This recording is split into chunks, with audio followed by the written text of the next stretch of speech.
और साथ ही समझना यह जरूरी है कि क्या डॉलर की दादागिरी को चुनौती देना भारत के लिए खतरा नहीं बन जाएगा।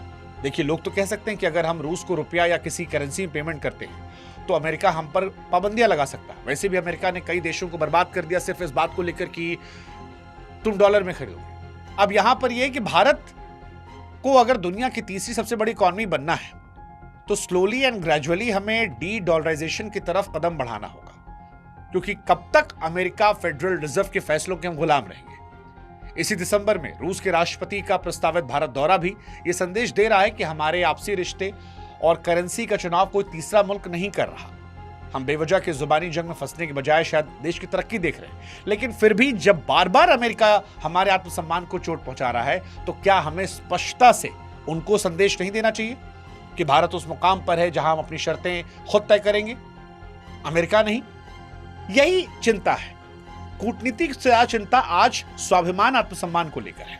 कुल मिलाकर कहें तो निष्कर्ष साफ है कि भारत की आजादी और हमारे व्यापारिक फैसले किसी लाइसेंस के मोहताज नहीं है। अमेरिका अपनी साख बचाने के लिए शब्दों का खेल खेल सकता है, लेकिन 140 करोड़ का भारत यह बखूबी जानता है कि उससे अपनी ऊर्जा सुरक्षा कैसे सुनिश्चित करनी है। सरकार को इस अपमानजनक भाषा पर अपनी स्थिति और मजबूती साफ करनी चाहिए, क्योंकि राष्ट्रीय स्वाभिमान समझौते का विषय नहीं हो सकता। दुनिया को पता होना चाहिए कि विश्व गुरु बनने की राह पर चलना है तो फिर किसी की दादागिरी के सामने घुटने नहीं टेकना होगा। हमारी विदेश नीति का रिमोट कंट्रोल वॉशिंगटन नहीं, दिल्ली के पास होना चाहिए। वो दिल्ली जिसे भारत की जनता ने चुनकर भेजा है।